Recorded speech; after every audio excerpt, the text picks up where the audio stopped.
본격적으로 함께 3인곡을 살펴보자. 3인곡 세 가지를 먼저 정리한 다음에 본문 해석을 시작할 거야. 이 작품을 쓸 때 정철의 상황은 그렇지. 고향에서 은거하고 있어요. 낙향.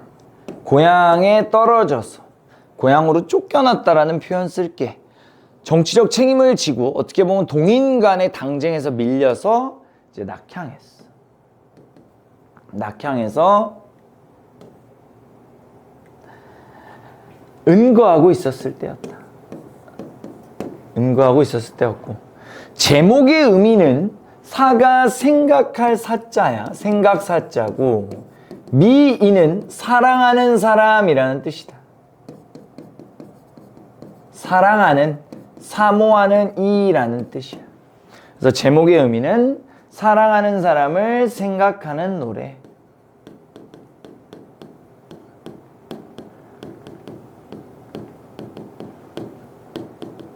여기서 사랑하는 이는 아마도 선조겠지. 선조라고 우리가 정리를 하면 문제가 없겠다.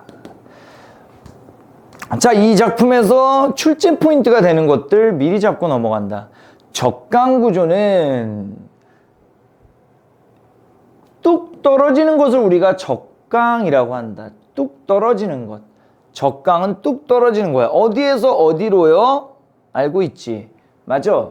이 적강은 하늘에서 땅으로. 요런 세팅. 왜 이런 뚝 떨어지는 구조를 쓰나요? 적강 구조를 왜 작품에 녹이나요? 알다시피, 그치, 한양에서 어디로? 지방으로 뚝 떨어진 거잖아. 지금 낙향했다는 얘기는 북쪽에 있는 한양에서 지방으로 쫓겨났다는 얘기잖아. 그래서 이런 적강 구조를 쓰는 거고, 여성 화자를 가지고 온다. 정철이 이때 50살의 아저씨였는데, 쉰의 아저씨였는데, 이때 여성을 화자로 설정을 해. 누구? 선녀. 선녀. 그럼 천상계에 있는 옥황상제는 이 선녀가 그리워하는 대상, 여기서의 미인이 된단 말이야. 자, 이렇게 정리 가능하겠네. 이 선녀가 누구다? 바로 정철이요. 그러면 이 옥황상제가 누군지 알겠지? 정철의 임, 바로 선조가 되는 것이다. 이런 세팅을 취하고 있고, 이 선녀가 사계절 내내 임금을 어떻게 그리워하는지 사계절에 딱 맞춰서 임에게 계속 뭔가를 보내거든. 봄에도 무엇을 보내고, 여름에도 무엇을 보내고, 가을에도 무엇을 보내고, 이런 식으로 임에게 보내는 마음이 계절마다 세팅이 돼 있어. 이것도 하나의 출제 포인트가 될 것이고, 마지막에 내가 무엇이 돼서 임에게 가겠다. 분신도 나오기 때문에 나의 분신을 얘기하면서 내가 이것이 돼서 님에게로 가겠다 라고 얘기하기 때문에 그것까지 체크를 좀 해놓으면 되고, 자, 적강구조하고 여성화자를 세팅한 이유에 대해서 우리가 얘기를 좀 해보면 이런 거야.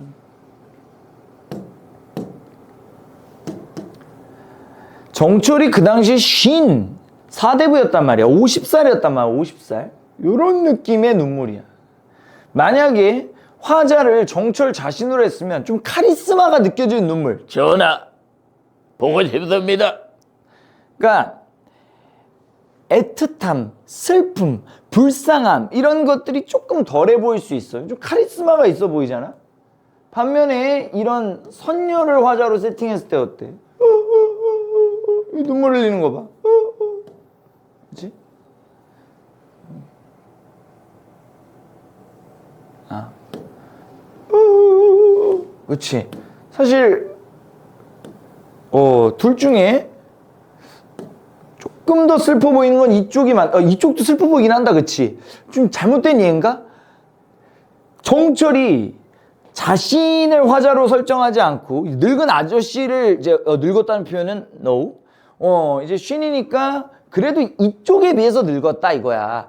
이 젊고 어린 선녀로 화자를 이제 설정해 놓은 이유는 뭔가 가녀리고 슬픈 느낌을 더 부각시키기 위해서라는 거지.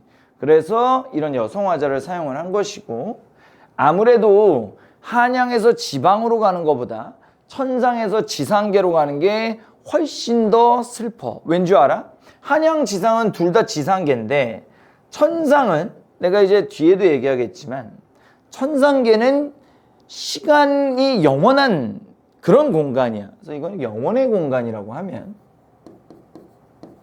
영원히 사랑하는 옥황상제와 함께 할 수 있는 공간이라고 하면, 이 지상은 생로병사, 살고 늙고 이제 죽고 병드는 유한한 시간이란 말이야.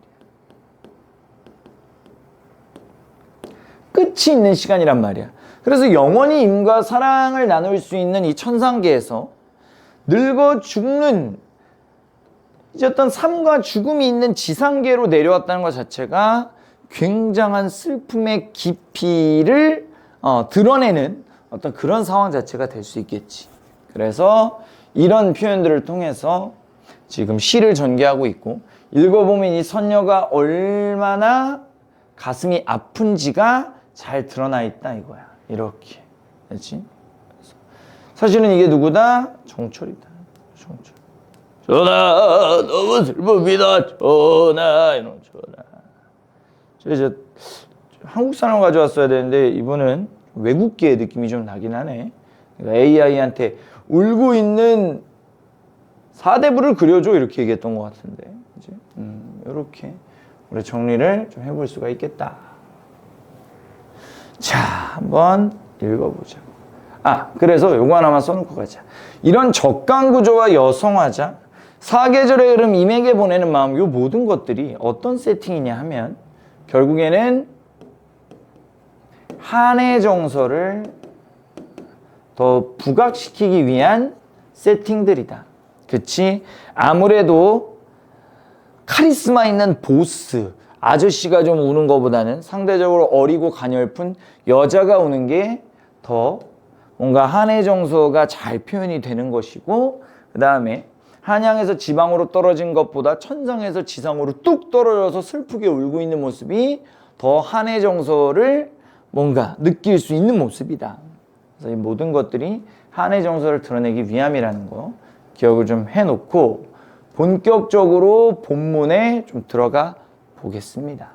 자, 이 몸이 삼기실제 님을 조차 삼기시니, 우리 삼기다라는 단어 외워줘야 돼. 삼기다는 태어나다야. 그래서 친구한테 앞으로 생일 축하합니다 할 때 삼김 축하합니다 이렇게 하면 쉽게 외울 수가 있다. 삼김 축하해. 축하합니다. 축하합니다. 당신의 삼김을 축하합니다. 제가 인스타 릴스에도 이거 올렸는데 좋아요가 엄청 많이 찍혔어. 이렇게 외우면 좀 편하다.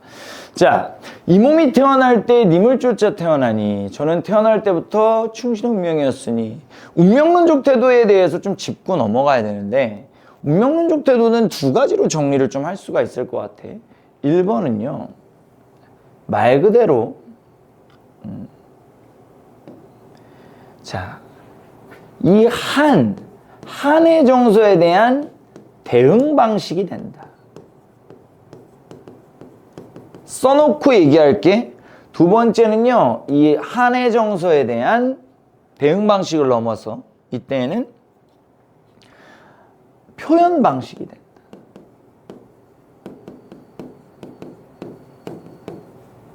내가 태어날 때부터 임금님을 쫓아야만 하는 운명인데 지금 임금님을 쫓아가지 못하는 상황이니 너무나 슬프다. 한의 표현 방식이 될 수 있겠고, 두 번째, 원래 이런 표현이 많지. 다 운명이로다. 지금 내가 이렇게 슬픈 것도 다 운명이구나 라고 하니까 한에 대한 일종의 대응 방식. 슬퍼도 어쩌겠느냐. 이것이 운명인걸. 대응 방식이라고도 우리가 볼 수가 있겠지. 그래서 운명론적 태도가 정말 자주 나온다.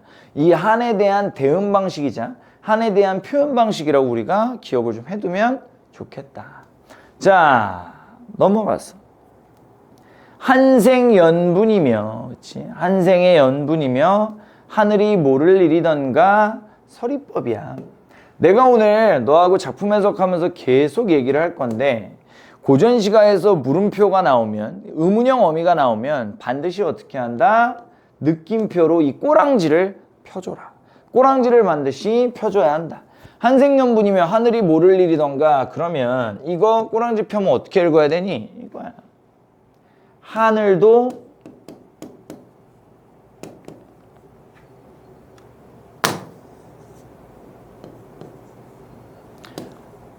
임금과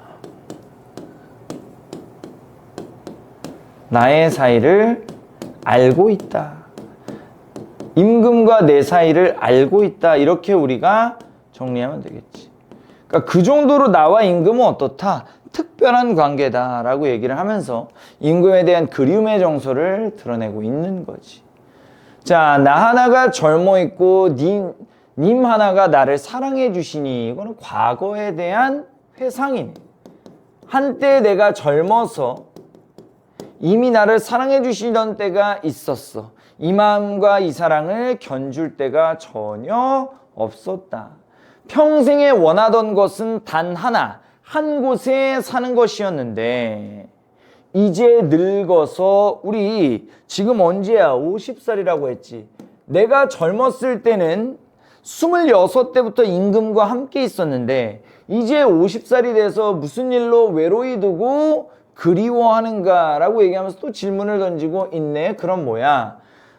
내가 늙어서 이제는 임을 그리워하며 떨어져 살고 있다. 도대체 이게 무슨 말인가? 도대체 이게 무슨 일인가? 너무나 외롭다라는 표현이 좀 될 수 있겠지. 자, 엊그제 님을 모셔서 광안전에 올라갔는데, 꼭 기억해야 되는 단어가 나왔다. 엊그제 님을 모셔서 광안전에 올라갔는데, 이 광안전은 옥황상제가 사는 궁궐이야.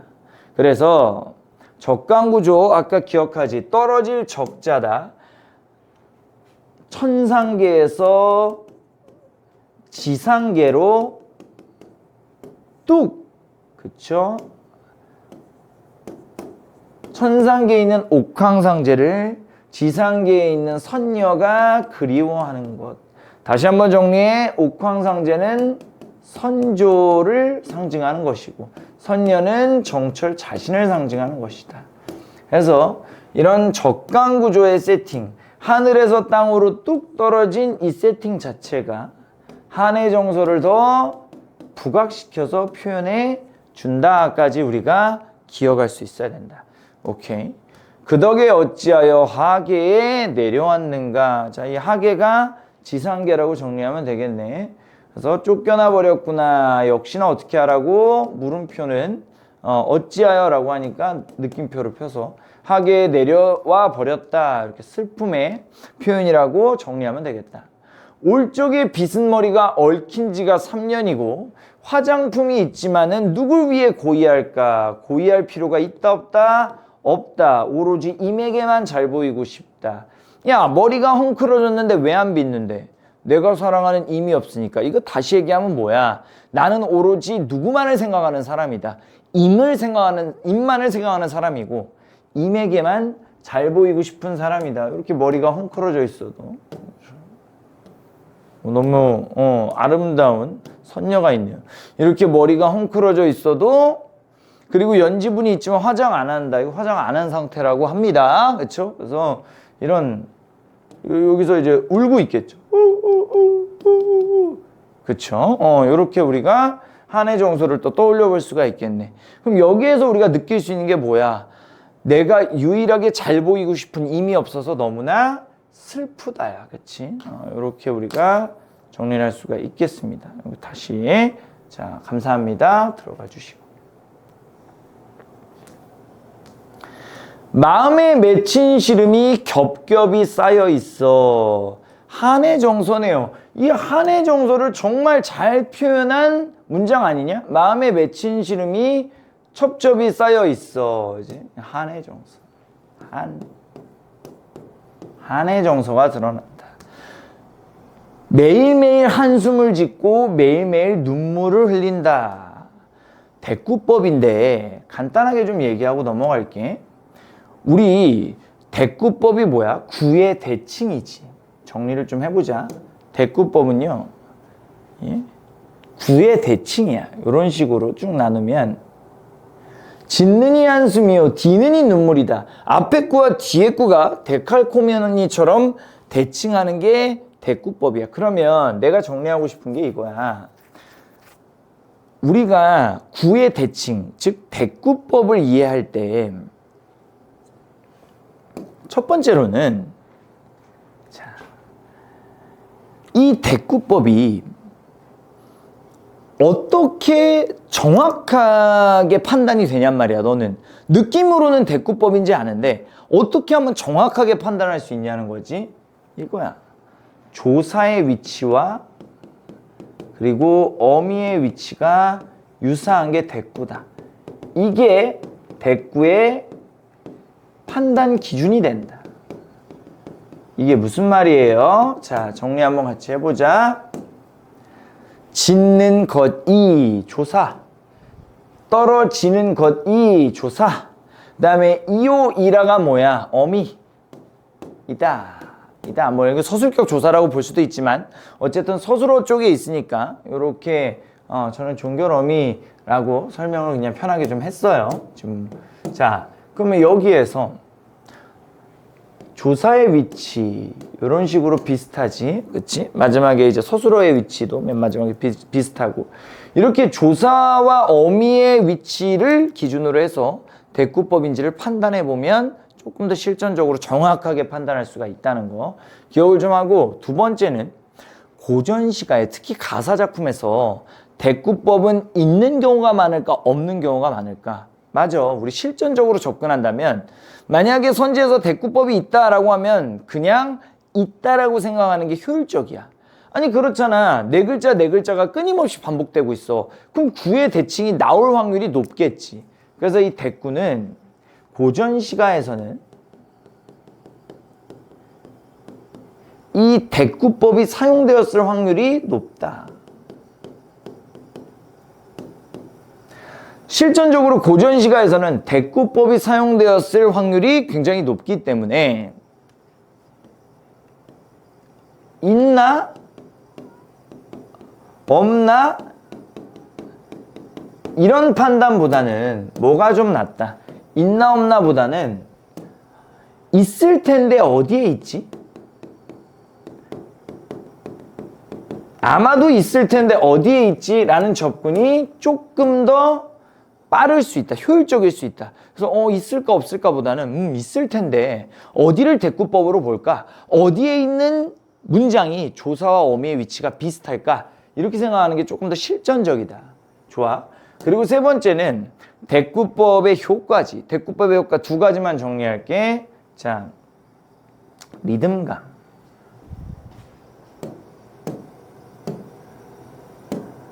대꾸법의 당연한 효과 두 가지. 운율 형성이야. 대꾸법을 사용하면 당연히 시인의 생각이 부각된다. 자, 이거는 우리가 대꾸법에서 좀 챙겨가자고. 왜냐면 고전 시간에서 대꾸법 너무 많이 나오잖아. 내신에서도 수능에서도 대꾸법을 물어보는 선지가 많이 나오기 때문에 이렇게 좀 정리해 놓고 우리가 대꾸법에 대해서 대비를 좀 하자고. 자, 여기 얘기하네요. 인생은 유한한데, 내가 아까 얘기했지. 천상계는 무한한 영원의 시간이야. 선녀들은 죽지 않아. 옥황상제하고 평생이란 말도 웃기지. 그냥 죽음 없이 행복하게 영원토록 사는데, 지상계는 어떻다? 유한한다. 너 슬픔의 깊이가 배가 되는 거지. 나는 조금 있으면 죽을 텐데 나의 걱정과 시름은 끝이 없다라고 얘기를 좀 하고 있네요. 그치? 자, 넘어가서 무심한 세월은 물 흐르듯 하는구나. 세월만 물 흐르듯. 그러면 내가 물어볼게. 시간이 빠르게 흐르는 거야? 느리게 흐르는 거야? 물 흐르듯 한다는 얘기는 시간이 천천히 흐른다는 얘기야? 빠르게 흐른다는 얘기야? 빠르게 흐른다는 얘기지. 그렇지. 그래서 물 흐르듯 한다는 얘기는 이제 심리적 시간이라고 하죠. 여기서 심리적 시간이 빠르게 흐르다 이렇게 정리할 수가 있겠고, 왜 빠르게 흐를까? 이런 생각 안 해봤어? 아니 선생님, 원래 사랑하는 사람이 없으면 시간이 더디게 흐르지 않아요? 엄청나게 고통스럽잖아요. 엄청나게 고통스러운데 왜 시간이 빠르게 흐른다고 하죠. 우리가 고통스러울 땐 시간이 잘 안 가는 게 정상이야.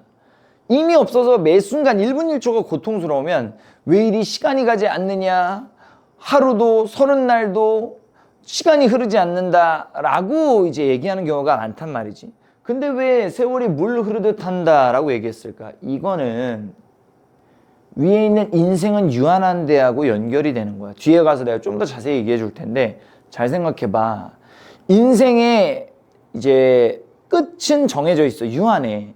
이미 오지 않아. 아무리 시간이 지나도 이미 오지 않아. 나는 좀 있으면 죽음을 앞두고 있어. 인생은 유한하니까 죽음을 앞두고 있는데 이미 오지 않아. 그러면 어때? 조바심이 나지. 조바심이 나면 시간이 천천히 흐르는 것 같아? 빠르게 흐르는 것 같아? 그거야. 빠르게 흐르는 것 같겠지. 좋아. 자, 넘어갔어. 염량이 때를 알아 가는 듯 고티오니. 너무나 유명한 21년도 수능 문제 하나 보고 갈 거야. 자, 먼저 염량의 의미에 대해서 얘기하자. 뜨거울 염자에 서늘할 양자거든. 더위와 추위라는 뜻이고 조금 더 적극적으로 해석해보면 여름과 겨울이라는 뜻이다. 자, 여름과 겨울은 때를 알아 가는 듯 고티오니. 두 가지 단어 체크하고가. 듯은 하자마자라는 뜻이야. 듯이 뭐뭐인 듯, 인양 이런 직유법의 매개어가 아니라 여기서의 듯은 하자마자라는 뜻이야. 고티어는 다시라는 뜻이지. 잘 읽어볼게. 여름과 겨울이 때를 알아 가자마자 다시 오니. 여름이 가자마자 다시 와. 여름이 가자마자 다시 와. 겨울이 가자마자 다시 와. 시간이 빠르게 흐른다는 거니 천천히 흐른다는 거니. 그거야. 시간이 빠르게 흐르고 있다. 그러면 자, 이거지. 내가 아까도 얘기했지만 결국에는 임을 만나지 못한 채로 죽을까 하는 조바심의 표현이야. 나 이러다가 임을 만나지 못하고 죽으면 어떡하지? 이렇게 심리적 시간이 빠르게 느껴지는 이유는 유한한 시간 속에서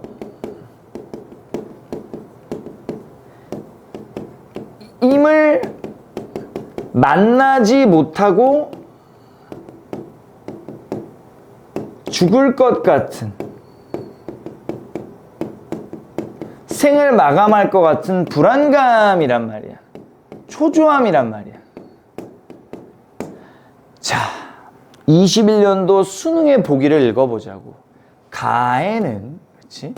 가에는 천상의 시간과 지상의 시간이 모두 나타난다. 이 가가 송미인곡이야. 21년도 수능 보기입니다. 천상에서는 지상과 달리 생로병사의 과정 없이 끝없는 사랑이 지속된다. 포인트는 뭐다? 천상에서는이야. 지상과 달리라고. 천상은 영원하지만 지상은 영원하지 않다. 유한하다. 이러한 시간적 질서, 어떠한 시간적 질서야? 천상과는 다르게 유한한, 한계가 있는 이러한 지상의 시간적 질서는 화자를 힘겹게 하는데, 이 과정에서 화자는 지상의 물리적 시간을 심리적으로 변형하여 자신의 심경을 드러낸다. 그래서 내가 아까 얘기했지만 시간이 빠르게 흐르는 것 같아. 심리적으로 왜 빠르게 흐른다고 변형하는 거야? 시간은 빠르게 흐르지도 느리게 흐르지도 않아. 근데 왜 빠르게 흐른다고 하는 거야? 조바심, 초조함. 내가 얘기하지. 지금 나 1시간 있다 가야 되는데 얘가 오질 않아. 어떡해. 빨리 왜 안 오는 거야 얘. 자, 5분 남았습니다. 가셔야 돼요. 이런 거란 말이지. 좋아. 자, 그러면 우리 이제 5번 선지 한번 풀어볼래? 수능 도전. 특히 지금 고1, 고2 친구들은 수능 도전. 가봐. 염량이 가자마자 다시 온다. 듯이 뭐라고? 아니, 정리 좀 하고 가자. 듯이 뭐라고? 듯. 그리고 곧튀어. 듯은 뭐뭐 하자마자고, 곧튀어는 다시라는 뜻이야.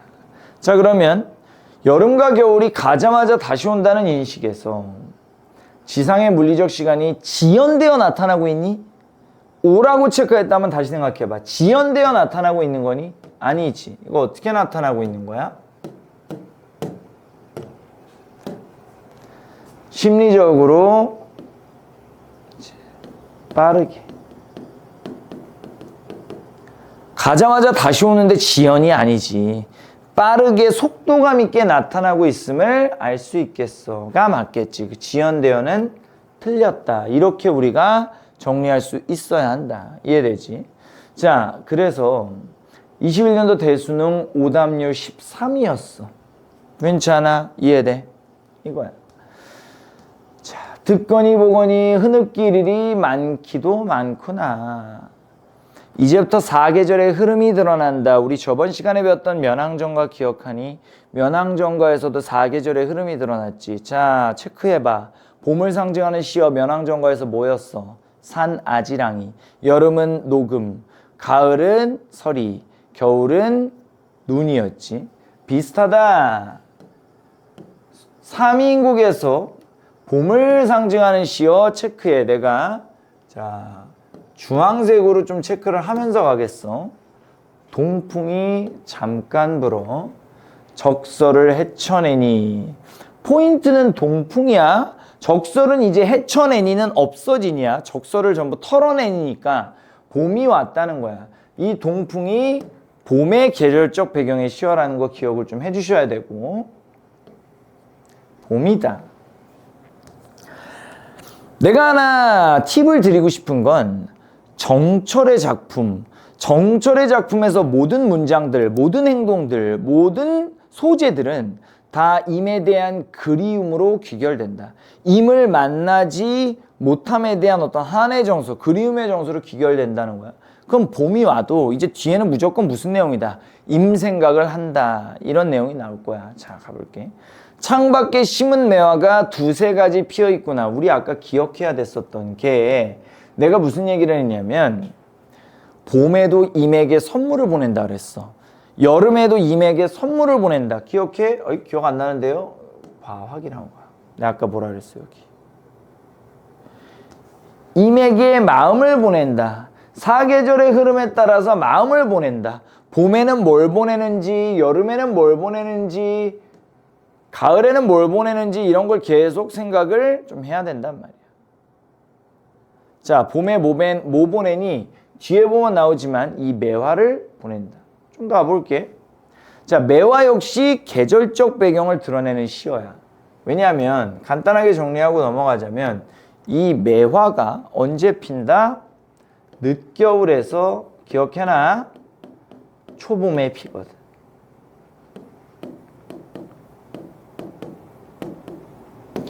얘를 기억해놔야 돼. 그래서 이런 모습이야.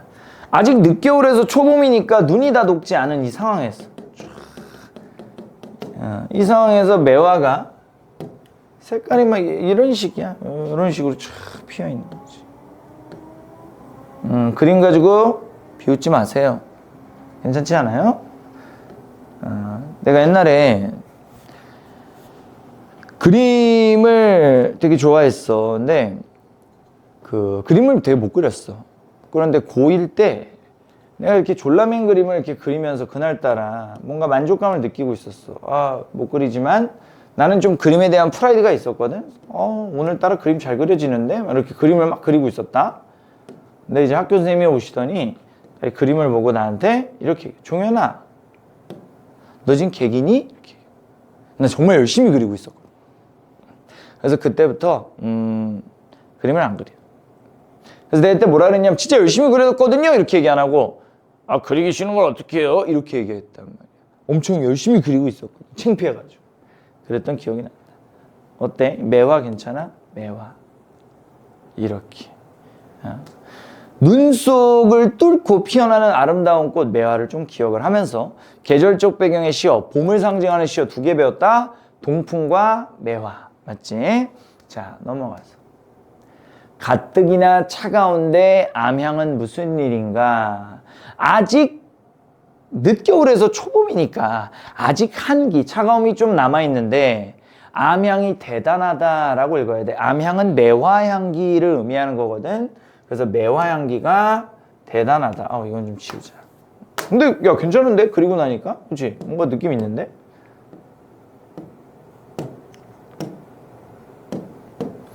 매화향기가 암향이야.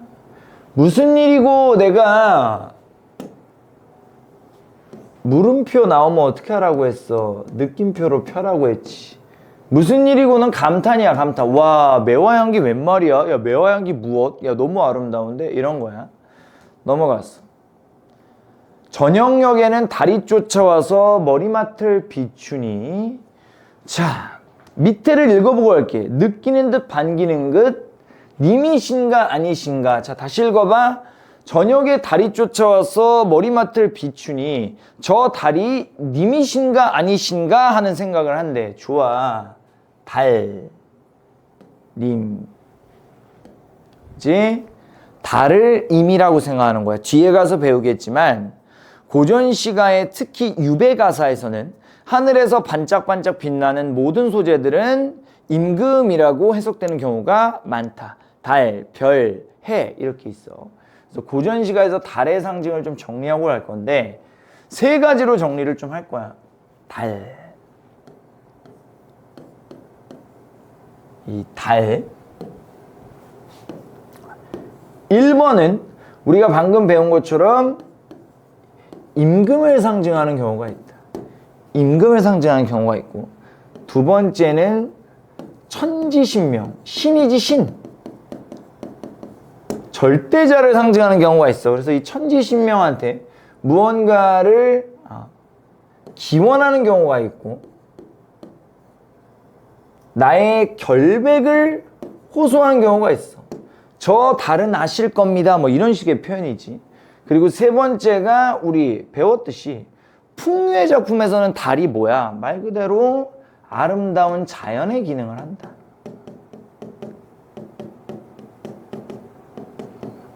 아름다운 자연의 기능을 한다.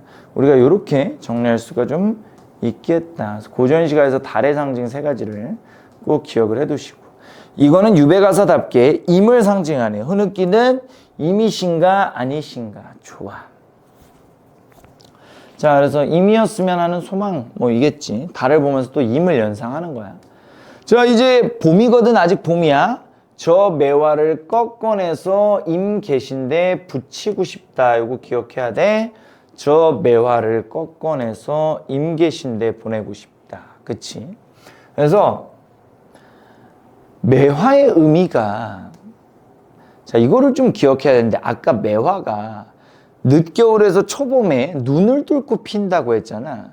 그래서 우리가 이걸 좀 기억을 해야 되는 게, 매화는 사군자 중에 하나야. 자, 이렇게 좀 기억을 할게. 지조와 절개에 대해서 얘기를 좀 할 건데,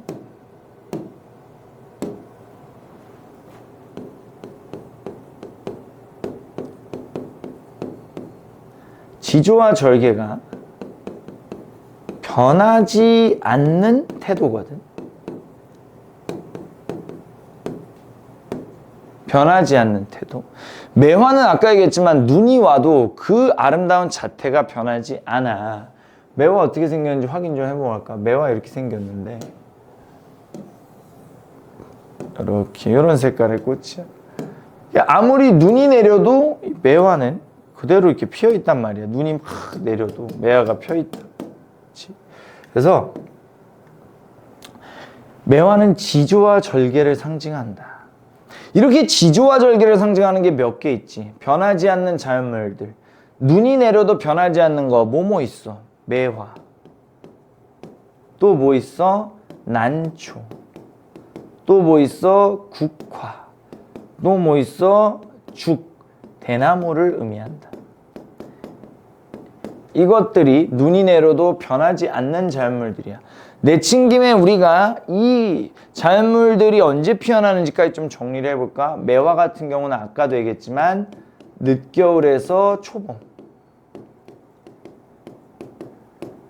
난초하고 대나무는 사시사철이니까 좀 납두고, 국화 같은 경우는 가을.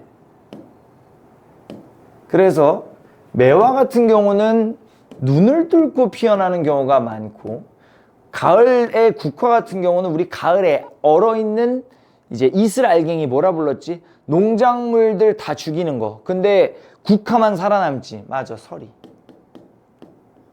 이렇게 우리가 정리를 할 수가 있겠다. 그래서 알고 있지? 이 네 가지를 뭐라고 부른다? 지조와 절개를 상징하는 사군자. 매난국죽이라고 부르는 거야. 매난국죽 우리가 기억을 좀 해두자. 알겠지? 그래서 어떻게 한대? 이 봄에 매화를 꺾어내서 임에게 보내주고 싶다. 그러면 이 매화는 뭘 또 상징할까? 맞아. 충. 나의 충의 마음을 상징하는 거야. 이 변하지 않는 매화를 꺾어내서 임에게 보내주시면 너를 보고 어떻다 여기실까? 여기서의 너는 무엇을 지칭하는 거니? 매화를 꺾어서 임에게 보내면 너를 어떻다 여기실까? 맞아. 여기 있는 너는 매화야. 매화. 매화.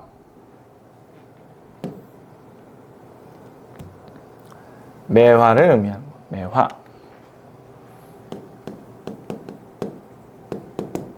자, 그러면 고전시가에서의 의인법을 좀 짚고 넘어갈 건데 매화를 너라고 지칭했으니까 이거 의인법 맞지?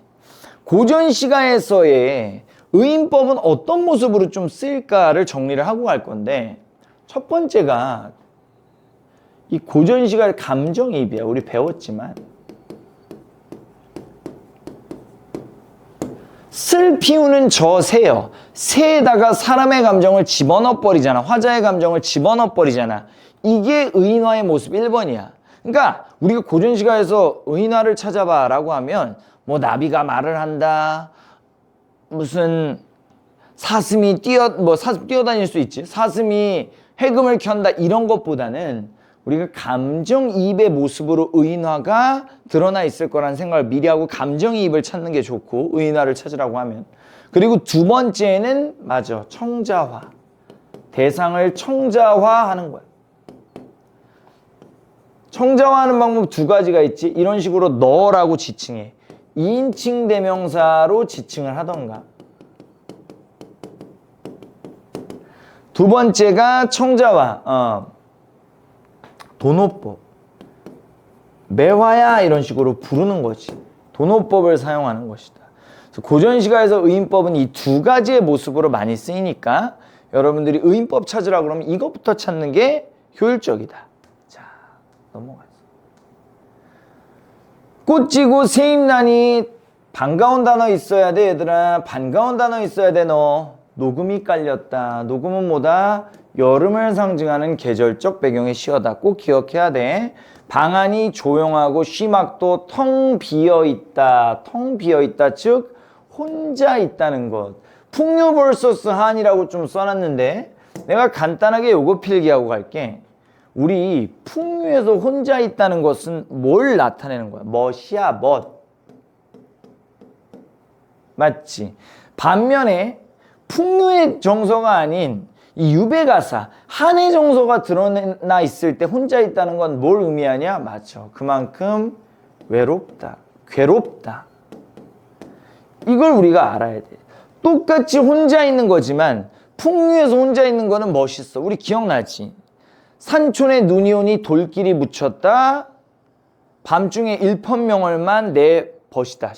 시비를 열지 마라 날 찾으리 네 있으리. 혼자 있다는 것에 대한 어떤 멋의 표현을 하고 있는 것이고 지금은 텅 비어있다. 혼자 있다는 것에 대한 외로움의 표현을 하고 있다. 이거를 좀 기억을 해둬야 된다. 그래서 풍류에서는 혼자 있는 것이 다분히 긍정적인 어떤 상황이지만 유배가사에서는 혼자 있는 것이 긍정적인 상황이 아니다. 외로움을 촉발하는 상황이다까지 우리가 생각을 좀 해놓고 부용을 걷어놓고 공작을 둘러놓으니 이제 부용이 꽃잎이고 공작이 이제 공작새인데 아름다운 여인의 방 안을 얘기하는 거야. 이런 거 얘기하는 거거든. 내가 여인의 방 안을 좀 이해를 돕기 위해 가져왔어. 이런 아름다운 방 안에 이제 혼자 있는 거지. 물론 지금 유배에 왔으니까 훨씬 더 초라한 공간에 있겠지만 기본적으로 여인의 방안이 이런 어떤 부용, 꽃무늬 커튼과 공작 커튼이 이렇게 둘러져 있는 거란 말이야. 이런 방 안에서 하루 종일 혼자 있으면 얼마나 슬프겠냐. 그런 어떤 혼자 있는 모습을 드러내는 거고 이거는 여인의 방안을 의미하는 거다. 그래서 우리가 다시 한번 여성 화자가 이제 드러난다는 거 기억을 좀 하고 가뜩이나 걱정이 한데 많다라는 뜻이 가뜩이나 걱정이 많은데 날은 어찌나 길던지. 자, 중요해. 여기에 보면 너무 중요한 표현이 난이 나온다. 어찌나 길던지. 서리법이니까 우리가 느낌표를 펴줘야 되고, 이건 뭐야? 너무 길어서 지루하다라고 읽어야 되는데, 아니 정말 선생님 오락가락이네요. 화자의 심리적 시간이요. 정리 좀 하고 갈게요. 화자의 심리적 시간이요. 잠깐만. 선생님, 화자의 심리적 시간이요. 아까 앞에서 보면 시간이 물 흐르듯 하고 염량이 때를 알아 가자마자 다시 온다고 하니까 심리적 시간이 굉장히 속도감 있게 전개되는 경우가 있고, 그 다음에 굉장히 지연되는 경우가 있네요. 두 개가 둘 다 나오네요. 맞아. 시간이 굉장히 빠르게 흘러간다는 거는 어떤 표현이야? 조바심의 표현이야. 조바심. 이러다가 임을 만나지 못하고 죽으면 어떡하지? 조바심의 표현이라고 한다면, 시간이 느리게 흘러간다는 건 그만큼 고통스럽다는 얘기지. 그만큼 외롭다는 얘기야. 이해되지? 무슨 말인지. 임을 만나지 못하고 죽으면 어떡하지? 그러면 시간이 심리적으로 속도감 있게 흐르고, 아, 왜 이렇게 벌써 1년이 갔어? 임은 왜 안 오는 거야? 그리고 시간이 지연되고 있다는 건 너무 지루하고 힘들다, 고통스럽다라는 거지. 우리가 너무 고통스러울 때 시간이 더디게 가잖아. 플랭크 해봤어? 팔굽혀펴기 해봤냐? 팔굽혀펴기 버티기 하고 있으면 1분이 1시간 같아. 그치? 그런 표현이야. 자, 원앙 비단을 잘라서 오색선을 풀어내요. 우리 기억해야 될 게, 내가 아까 봄, 여름, 가을, 겨울에 임금한테 무엇을 보내는지, 임에게 보내는 나의 마음을 생각해야 된다 그랬어. 봄에는 매화를 보냈지, 여름에는 지금 뭘 보내는 거야? 쭉 읽어보자. 오색선을 풀어내요. 금자로 견아이셔. 견아이셔가 견우다, 측정하다고는. 황금자로 치수를 다 측정해서 옷을 지어낸다. 오, 이번엔 뭐 보낸다? 맞아, 옷. 여름에는 옷을 보내는 거야. 아까 봄에는 매화를 보냈고 여름에는 임에게 옷을 보내는 거다. 우리가 이렇게 누적시키면서 정리를 좀 하자고. 자, 솜씨는 물론이거니와 제도도 갖추었구나. 제도는 격식이다. 좀 생소한 단어니까 우리가 다시 한번 생각을 해두고, 격식은요, 예의야, 예의. 왜 옷을 지을 때 예의까지 갖추면서 지어? 누구 옷이길래? 맞아, 임의 옷이니까 그런 거야. 임의 옷을 지어내니 정말 멋진 옷을 다 지었네. 그러면 우리 밑에까지 읽고 위에를 풀어볼게. 산호수 지게 위에 백옥함에 담아놓다. 옷을 만들어서 그냥 지게 아니야. 바다나무, 산호수로 만든 지게 위에 그냥 담아도 아니야. 하얀색 옥으로 만든 상자에다가 옷을 포장했다 이거야. 이렇게 소중하게 포장했어. 이 정도면 굉장히 과장법과 미화, 아름답게 바꿔서 표현하는 거야. 소중하게 포장하고. 과장법과 미화법을 쓴 이유에 대해서 우리가 생각을 해보자고. 누구의 옷이니까? 임의 옷이니까. 임의 옷이니까. 그러니까 결국에 이 옷이 그만큼 나의 정성과 똑같아. 아까 매화랑 똑같아. 충을 상징한다라고 얘기를 하는 거지.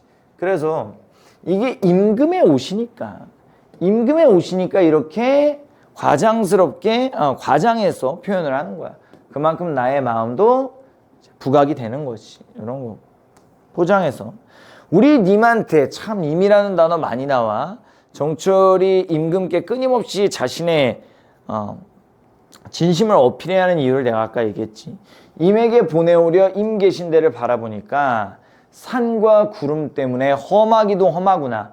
여러분이 머흐도를 멀다라고 읽으면 사고 난다. 머흘다는 무슨 뜻? 험하다라는 뜻이야. 그래서 어떻게 한다? 여름철이야. 아직 여름이야. 우리 계절의 배경 잘 기억해야 돼. 여름에 임에게 옷을 보내려고 바라보니까 산, 구름이 험하게도 나와 임 사이를 가로막는구나. 그래서 산과 구름은 무엇을 의미할까라는 질문에 대해서 우리가 답변을 좀 해보면, 아까 풍류의 작품, 우리 저번 시간이지. 풍류의 작품에선 대주제가 풍류라면 산과 구름이 뭘 의미하니? 맞아. 아름다운 자연이야. 감상의 대상이겠지. 반면에 이런 한의 정서가 드러나는 작품, 특히 정철의 유배가사에서 산과 구름은 뭘 의미하냐? 장애물. 잘했어. 나와 임 사이, 내가 임에게 옷을 보내려고 하는데 나와 임 사이를 가로막는 방해물. 정철은 서인의 당수고 동인들하고 자주 싸우던 정치인이었지, 여기서의 장애물 방해물은 간신배, 즉 자신을 모함하고는 했던 동인.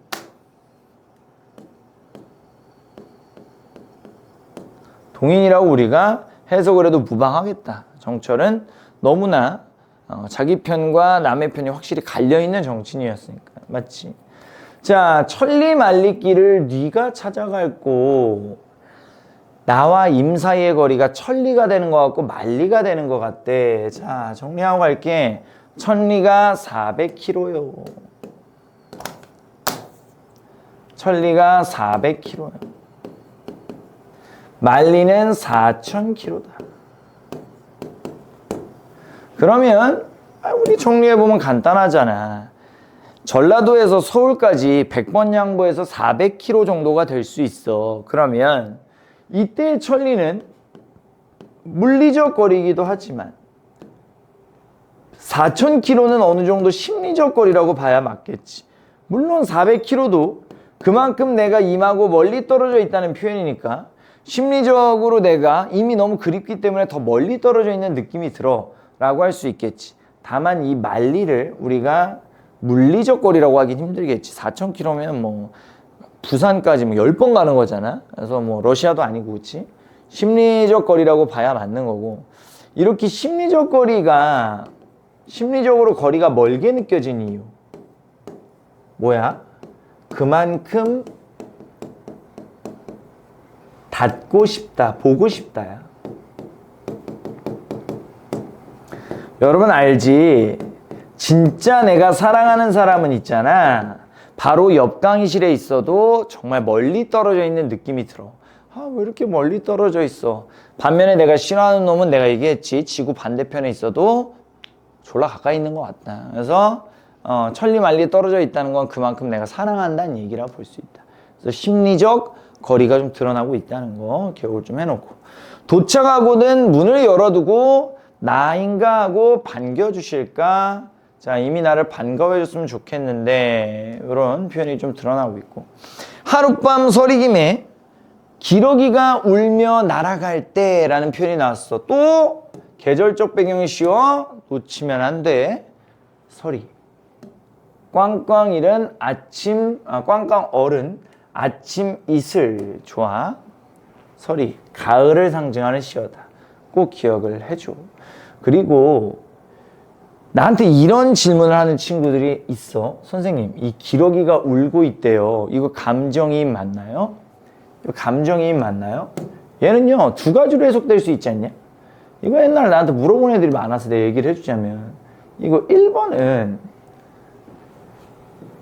진짜 슬피 운다는 표현일 수도 있고, 만약에 슬피 울면 감정이입일 수도 있지만,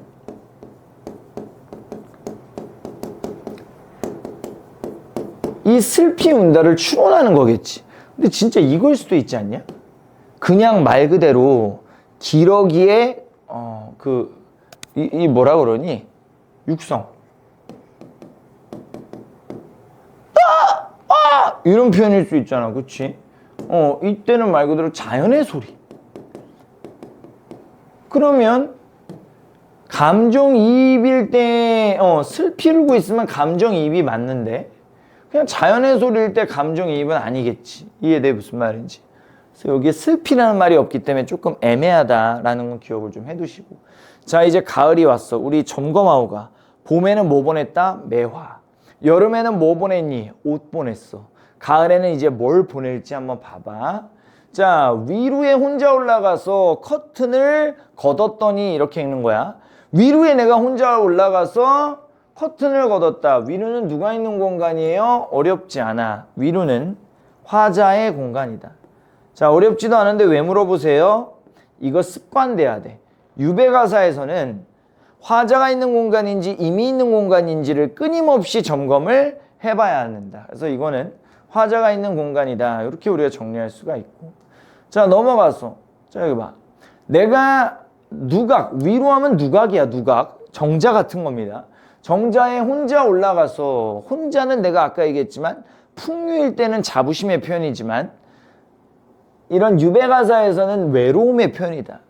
누각 위에 혼자 올라가서 커튼을 걷었더니 동산에 달이 나타나고 북극에 별이 보인다. 자, 체크해야 돼. 달이 보이고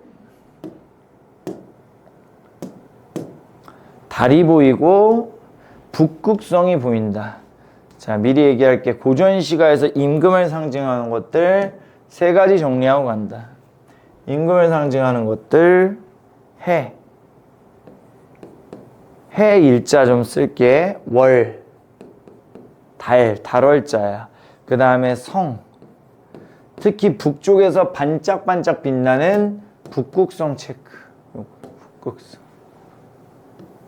반짝반짝. 임금을 상징하는 것들이야. 하늘에서 반짝반짝 빛나는 것은 유배가사에서 임금을 상징하는 경우가 많다. 그래서 괜시리 하늘을 올려다보면서 해를 얘기하고 달을 얘기하면 그 해와 달이 임금이라고 여러분들이 추론해 보는 게 좋다. 자, 그래서 여기까지 쓰고 갈게. 해, 달, 별까지. 아, 요런 거구나. 임금을 상징하는 것들이다. 그치? 이미신가하고 반기니까 눈물이 절로 난다, 내가. 눈물이 절로 난다. 체크를 좀 하시고. 청강을 쥐어짜내서 이번에는 임금님이 계신 봉황누각에 붙이고 싶다. 내가 아까 얘기했지. 봉황누. 아까 위루는 내가 있는 공간이었어. 위루에 혼자 올라가서 커튼을 걷고 하늘에 있는 별과 달을 바라보면서 울고 있다. 이번에는 봉황루는 뭐다? 이미 있는 공간이야. 이미 있는. 이거는 임금이 있는 공간이고.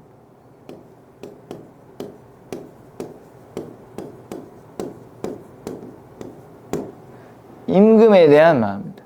그러면 이 청광은, 자, 청광은 뭘 얘기하느냐? 나의 마음이야. 청광은 나의 사랑, 나의 마음, 나의 걱정. 그리고 뒤에 보면 나오겠지만 이게 나의 어진 정치를 상징하기도 해. 무슨 말이냐면 잘 봐. 임금님, 나의 사랑을 쥐어짜내서 임금님이 계신 누각에 붙여주고 싶어요. 나의 마음을 쥐어짜내서 임금님이 계신 누각에 붙여주고 싶어요. 나의 임에 대한 나의 걱정을 쥐어짜내서 임금님이 계신 봉황루에 붙여주고 싶고, 나의 어떤 어진 정치 능력을 임금님이 계신 누각에 붙이고 싶다. 그러니까 이 맑은 빛을 임금님이 계신 누각에 붙여주고 싶다. 그러면 임금님께서 그 누각, 정자 위에 걸어두고 온 세상, 팔황은 온 세상이야. 온 세상을 다 비춰서 환하게 만들어주세요. 즉 뭐야?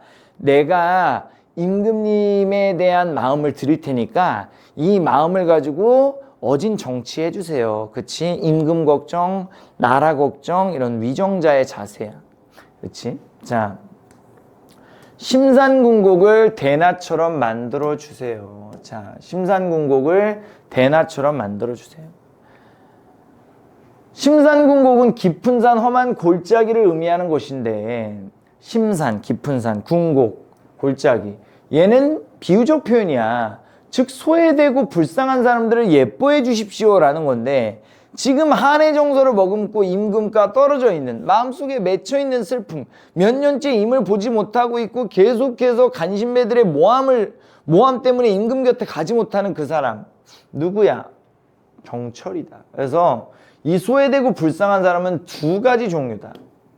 말 그대로 1번은 백성들이죠. 2번은 화자 자신을 얘기한다. 화자 자신을 얘기한다. 자, 그지?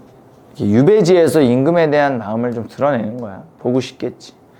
건곤이 폐색하여 놓치지 마. 백설. 겨울에 계절적 배경이 시하다.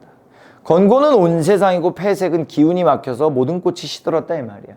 백설이 한 가지 비칠 때 사람도 물론 날새도 그쳐 있다. 이제 이거 네가 써야 돼. 혼자 있다는 것이 어떻게 다르다고 다시 체크해. 혼자 있다는 것 대주제에 따라 다르다. 우리가 풍류 배웠어.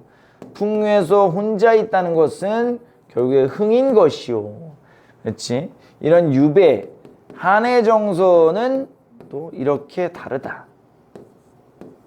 그렇지? 그래서 풍류에서 혼자 있다는 것은 만족감의 표현이지만 유배지에서 혼자 있다는 것은 슬픔의 표현이다. 아까도 썼던 거야. 다시 한번 정리를 하는 거야.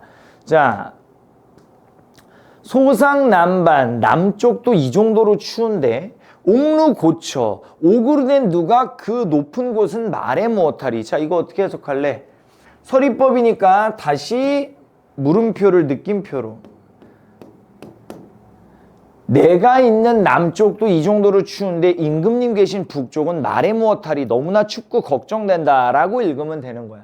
그럼 여기 있는 소상남반, 내가 있는 남쪽, 항상 얘기하지만 화자가 있는 공간과 임이 있는 공간을 꼭 구분할 수 있어야 된다. 이거는 내가 있는 남쪽이고 옥루고초는 오그르된 북쪽, 즉 임금님이 계신 곳이다. 꼭 기억을 해서 이 공간의 대비가 중요하다. 자, 그럼 우리 체크해야 되는 게 아까 봄에는 동풍이 봄의 계절적 배경에 시험했고 봄에는 뭐 보냈지? 매화 보냈지. 여름에는 뭐 보냈니? 녹음이 계절적 배경에 씌우고 여름에는 옷을 보냈어. 맞지? 가을에서는 뭘 보냈니? 청광, 푸른 빛을 임께 보내고 싶다. 그럼 이미 그 빛으로 온 세상을 밝게 만들어주세요라고 했어. 이제 겨울에 뭐 보낸대? 봄볕을 붙여서 보내고 싶대. 부처내연을 님 계신데 쏘이고 싶다. 마지막에 겨울은 뭘 보낸다? 따뜻한 봄볕을 님에게 비춰주고 싶다. 끝까지 임에 대한 마음을 드러내면서 임과 같이 있지 못하는 한해 정서까지 드러내고 있는 거네. 한해 정서를 아주 잘 드러낸 작품이다. 자, 그래서 뭐다? 양춘이 겨울에 임에게 보내는 마음이다. 양춘은 얘기했지. 봄볕을 가져다가 님 계신데 쏘이고 싶다. 보내주고 싶다. 자, 밑에 대상의 주관적 변형이라는 얘기를 좀 했는데 대상의 주관적 변형이라는 게 뭐냐면 봐봐. 추상적 대상의 구체화랑도 우리가 일맥상통하는데 우리 양춘, 봄볕은요. 추상적이야. 즉 만질 수 없거든. 이런 거를 구체적이잖아. 이제 물리적인 실체가 없단 말이야. 즉 이런 거를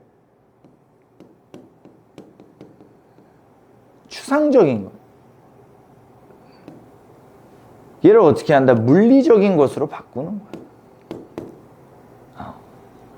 즉 우리가 봄볕 만질 수 있니 없니? 만질 수 없다.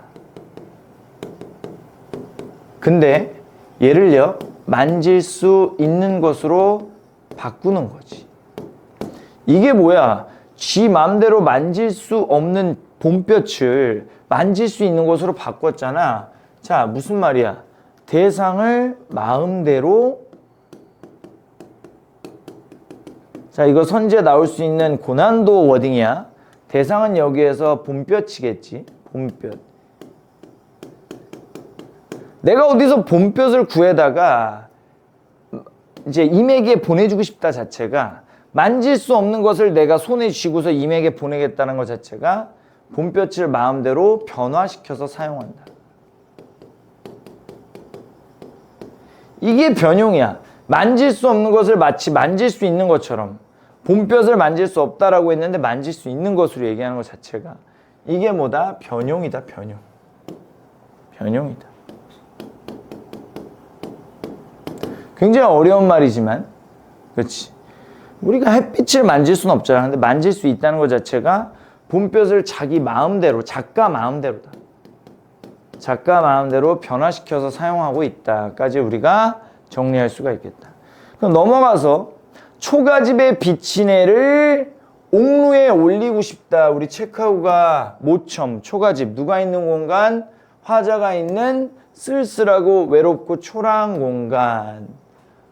자, 이렇게 정리할게. 옥루는 옥으로 된 노각, 이미 있는 뭔가 좀 상대적으로 아름다운 공간이고, 내가 있는 곳은 모첨, 쓸쓸하고 차갑고 초라한 초가집이란 말이야. 올리고 싶다. 우리 임금님을 춥지 않게 해주고 싶다. 내가 있는 공간은 모첨이요. 이미 있는 공간은 옥루인데, 자, 우리가 여기서 하나 정리해야 될 건 상대적으로 내가 있는 공간은 뭔가 초라하고 쓸쓸한 게 맞아. 유배가사인데 당연히 나의 한해 정서를 드러내기 위해서 나의 공간을 최대한 이렇게 표현하겠지. 이미 있는 공간은 상대적으로 이제 화려하다. 이거를 좀 기억을 했다. 옥으로 만들어졌다라고 얘기하는 것 자체가 그렇다. 자, 이번에는 홍상을 님이 차고 취수를 반만 걷어놨다. 붉은 치마를 입고 취수를 반만 걷어놨다. 이런 표현인데, 아까 그 아름다운 여인 한번 우리가 생각을 해볼까? 이런 모습이에요. 귀여운 여인. 붉은 치마를 입고, 취수가 푸른색 소매니까 여기는 조금 수정이 필요하네요. 이렇게 그림 솜씨, 이렇게, 그죠? 이렇게 우리가 정리할 수 있고, 붉은 치마니까 이런 모습도 괜찮아요. 이렇게 이런 식의 표현이 될 수 있다. 자, 여인의 모습이야. 아까 얘기했지. 화자는 여인입니다. 작가는 아저씨입니다. 왜 작가는 화자를 여인으로 세팅했을까요? 모의 정서를 부각시키기 위해서. 그치 얘들아, 계속 반복이야. 왜 화자를 여인으로 세팅했을까요? 한의 정서를 부각시키기 위해서. 괜찮아? 이렇게 우리가 정리할 수가 있겠다. 자, 넘어가서는 일모수죽. 해질녘 대나무 숲에 생각이 많기도 많구나. 이 햄가림이란 단어 간단하게 우리가 체크를 좀 해놓고 생각. 일모가 해질녘이고, 일모가 해질녘이야. 오늘 좀 체크를 해볼까? 일모가 해질녘. 대나무 숲. 수죽이야, 수죽. 대나무 숲. 그치? 이렇게 우리가 체크해서, 생각이 많다. 당연히 생각은 그리움이겠지. 한의 정서가 잘 드러나는 거야. 마음속에 맺혀있는 슬픔이지. 몇 년째 임을 보지 못하고 있으니까. 더 나아가서는 영원히 임을 보지 못할 것 같다는 슬픔도 느끼는 거네요. 짧은 해는 쉽게 져서 내가 긴 밤을 고쳐 앉아. 겨울이니까 짧은 해가 쉽게 지는 거고, 이제 긴 밤이 긴 거야. 그치? 이렇게 우리가 생각을 해볼 수가 있을 것 같고. 푸른색 등을 걸어놓고서 견공우, 악기 이름이야. 견공우를 놓아놓고, 그럼 악기가 어떻게 생긴 건데요? 그게 중요한 게 아니라 가야금 검은고 같은 건데, 내가 얘기했지. 악기가 나오면 무엇을 파악해야 하는가? 악기가 나오면 무조건 꼭 기억해야 돼. 정서를 파악해야 돼. 정서가 기쁨인지 만족인지 아니면 불만족인지 이런 걸 파악해야 돼. 지금은 어떤 정서니? 여기서 견공우는 외로움의 표현이겠지. 외로움의 정서를 드러내기 위해서 악기를 연주하려고 하는 거다. 자, 꿈에서 임을 보려 이번엔 턱 받치고 이렇게 졸고 있다. 그러면 고전시가 속에서 꿈의 기능도 생각해봐. 고전시가 속에서 꿈의 기능은 뭐니? 두 가지다. 1번. 우리가 꿈을 꾸면 일시적으로 꿈속에서 내가 사랑하는 사람을 만나지. 내가 원하는 것을 하게 되지. 일시적으로는 나의 욕망이 해소된다. 욕망의 일시적인 해소야. 내가 사랑하는 임을 만났어. 일시적으로 해소되지만 결국에는 어떻게 된다? 꿈에서 깨고 나면 갈등이 훨씬 더 심화되는, 그래서 슬픔이 훨씬 더 한의 정서가 부각된다. 한의 정서가 부각된다까지 우리가 체크를 좀 해놓아야 한다. 그렇죠? 이렇게 우리가 정리를 할 수 있을 것 같고, 자, 넘어갔어. 앙금, 이불이 차갑기도 차갑구나. 앙금 하면은 원앙이 순화진 이불인데 그냥 이불이라고 속하면 돼. 이불이 차갑구나. 왜? 의미 없으니까 외롭잖아. 모든 표현들이 한의 정서를 잘 드러내고 있는 거고. 이 밤은 또 언제 셀고 잠이 오지 않는다 정도로 우리가 물음표를 느낌표로 바꾸는 연습은 끊임없어야 한다. 잠이 오지 않는다. 즉, 요런 밤은 언제 셀고가 잠은 오지 않는다. 이런 식으로 우리가 바꿔줄 수 있어야 된다. 하루도 12때, 한 달은 30날. 선생님, 12때가 뭔 말이에요? 하루도 24시간, 한 달도 30날 얘기하는 건데 12경이 24시간 얘기하는 거야. 간단하게 체크하면 이 초경. 자, 초경이 저녁 7시에서 9시를 얘기하는 거고, 이경이 9시에서 11시. 그래서 여러분들 유명한 시도 있잖아요. 시간이 삼경일제 하는 밤 11시에서 새벽 1시. 그래서 실제로 우리가 고전시가에 보면 이 삼경이라는 단어가 많이 나와. 새벽 1시에 한잔하고 시를 쓰는 경우가 많았다. 그래서 이렇게 해서 12경이 있었단 말이에요. 12경. 이런 식으로 하루, 그러니까 1경당 2시간씩이야. 그러니까 12경은 뭐야? 24시간을 얘기하는 거야. 하루도 12때, 한 달도 30날, 24hour. 잠깐이라도 생각을 안 하려고 이 씨름을 좀 잊자고 하니 24시간 한 달 내내 잠깐이라도 생각을 좀 안 하려고 했는데 안 돼. 마음에 맺혀 있어. 내가 임에 대한 그리움, 이 슬픔, 응어리진 슬픔이 마음에 맺혀 있어서 뼈까지 이렇게 새겨져 있다. 그치? 이렇게 한의 정서다. 한의 정서를 우리가 좀 기억을 해야 되고, 편작이 10명이 와도 이 병을 어찌하리. 자, 편작은요, 중국의 전설 속의 명이다. 중국의 편작은 중국의 명닥터라고. 명닥터. 의사. 의사 10명이 와도, 낭만 닥터 김사부가 10명이 와도, 허준 10명이 와도 이 병을 고칠 수가 없다. 이 병을 고칠 수가 없다. 내가 또다시 대주제에 따른 해석 조심하는 거 하나만 얘기할 건데, 이 병 있잖아. 기억하지? 이 병 기억하니? 풍류에서의 병과 알지? 한에서의 병이 달라. 이게 유배가사야. 자, 풍류에서의 병은요, 자연을 사랑하는 병이었어. 한에서의 병은요, 그리움의 상사병이란 말이야. 이해되지? 무슨 말인지. 그래서 풍류에서의 병은 만족감이요, 한에서의 병은 불만족 그 자체란 말이야. 그래서 이것도 우리가 체크를 좀 해둘 필요가 있다. 와, 내 병이야 님의 탓이로다. 우리 님이 와야만 이 병이 해결될 수 있다. 역시나 한의 정서. 이 병 자체가 맺혀있는 슬픔인 거지. 임을 보지 못하는 한의 정서.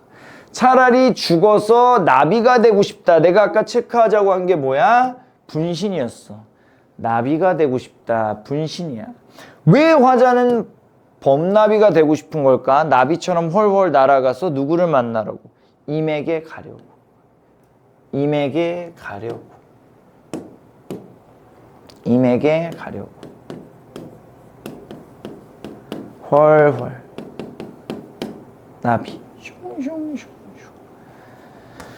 꽃나무 가지마다 족족 앉다가 향기 묻은 날애는 날개고, 향기 묻은 날개로 님의 옷에 옮고 싶다. 님의 옷에 올무리라. 그래서 이 향기로운 날개로 임의 옷에 올고 싶다. 올무리라. 임의 옷에 올무리라. 그래서 향기를 잔뜩 묻혀서 임에게 전해주고 싶다라고 우리가 기억을 하면 끝나겠네. 자, 이렇게 우리가 3인곡을 좀 살펴봤고요. 자, 여기로 넘어갔어. 우리 아까 시작할 때 체크했던 거, 자, 사계절의 흐름과 임에게 보내는 마음, 분신까지 정리를 좀 하고 끝낼게. 얘를 조금만 이쪽으로 옮길까? 슉 이렇게 잠깐 옮기지 뭐. 어떻게 해야 되냐? 얘는요, 일단 잠깐 지울게. 여러분들은 이 밑에 좀 적으시면 될 것 같고. 밑에 적지 뭐. 밑에 적자. 자, 이 분신은 뭐였어? 나비였지. 기억을 좀 하시고. 사계절의 흐름이 어떻게 가고 있다. 봄, 여름, 가을, 겨울로 흘러가고 있는 거 체크하시고. 봄, 여름, 가을, 겨울. 봄에는 뭐였어? 네가 얘기해봐. 봄에는 맞아. 동풍과 그 다음에 이렇게 좀 체크하자. 자, 봄, 여름, 가을, 겨울. 자, 이렇게 됐고, 봄을 상징하는 시어가 뭐였다? 선생님, 동풍이었죠. 그렇지. 동풍. 매화도 있었는데요. 좋아. 쓰자. 매화도 있었는데요. 써. 여름은요? 맞아. 여름은 녹음이었어. 면왕정가에서 여름을 상징하는 시하고 똑같았어. 가을은 설이었어요. 겨울은 눈이었습니다. 눈, 그치? 백설이었죠. 백설. 이렇게 우리가 정리할 수가 있겠고. 자, 봄에는 뭘 보냈지? 봄에는 뭘 보냈니 얘들아? 맞아요. 봄에는요, 매화를 보냈습니다. 임에게 보낸 나의 마음. 여름에는 옷을 보냈고요. 가을에는 누각 위에 붙여놓고 온 세상을 밝게 만드시라고 청광을 보냈고요. 겨울에는 북쪽에 계신 임이 걱정돼서 봄볕을 보내고 싶어 했어. 봄볕을. 맞지? 우리가 이렇게 이 작품을 이해할 수가 있어야 됩니다. 사계절의 흐름에 따라서 이러한 특징들이 드러나고 있다는 것 좀 기억을 하시고, 마지막에는 이 분신까지, 이 분신은 나비였다까지 기억을 하시면 이 사계절의 흐름에 따라서 임금님을 보고 싶지만 보지 못하는 이 한의 정서가 잘 파악이 된 거겠지. 아마도 굉장히 마음속에는 뭔가 멍이 많이 들었을 것 같아. 그치? 뭐 이런 평생을 권력 다툼을 하면서 살았으니까. 그래서 우리가 이렇게 정철과 삼인곡을 같이 두고 이해를 하면서 마음속에 맺힌 슬픔, 임금을 보고 싶지만, 임금께 사랑받고 싶지만 사랑받지 못한 채로 유배지 와 있는 한의 정서. 마지막에도 유배지에서 슬프게 죽었지. 한의 정서에 대해서 좀 생각을 해보자고. 그치? 자, 여기까지 오늘 진행을 하겠습니다. 너무너무 고생하셨고, 1대1 액티브 러닝 하면서 우리가 다시 한번 상기시켜보고, 더 나아가서는 우리가 정철의 생애를 좀 살펴보면서 혼자 삼인곡을 차근차근 읽어봐. 그러면 정철이 왜 자꾸 임이여 제 마음 좀 알아주세요, 저를 좀 믿어주세요 라고 얘기하는 게 이해가 좀 될 거야. 이 정철이 10살 때부터 겪었던 그 슬픔을 생각하면. 알겠지? 오늘 너무너무 고생 많았습니다. 자, 난 여기까지 할게요. 안녕.